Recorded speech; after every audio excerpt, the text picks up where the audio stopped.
Dolanın boynuna karavağında,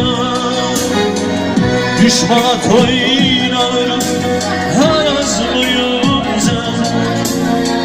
Kalbim karanlayır bu giş aşında. Gel boynunda bulma ay vatan oğlum. Dolanın boynuna karavağında, düşmana toynanır hayaz duyunca. Yer bir kanalayır bu giz aşında. Gel buyurma durma ay vatan oğlum. Şu adını siz bana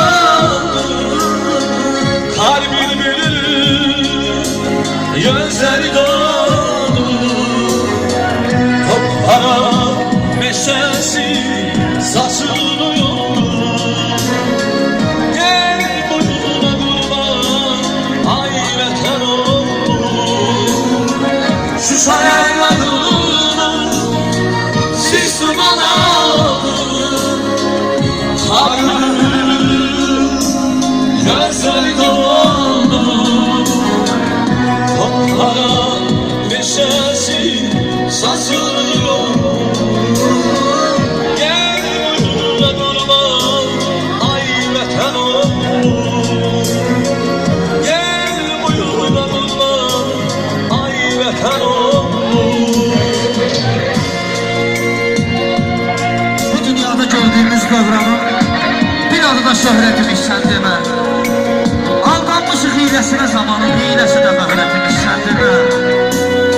Ankaranın qarağın üstündə, dağ sinənin sinə dağın üstündə, 5 gün gəzmək o torpağın üstündə, boynumuza minnətimiz sən demə.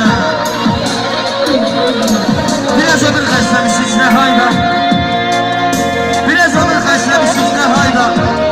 Biz onu da gezdirmişik nə fayda. Səfa seçib qurduğumuz sarayda, bir quruza zəhmətimiz sən demə.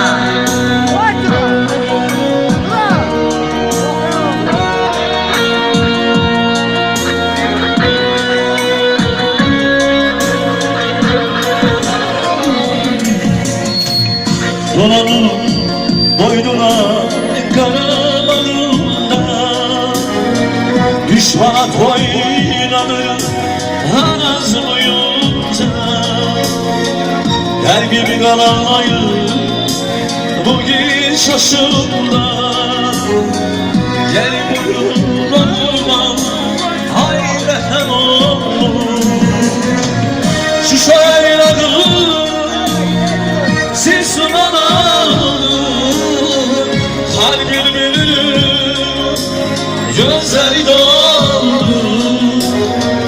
Tophara meşesi saçılıyor.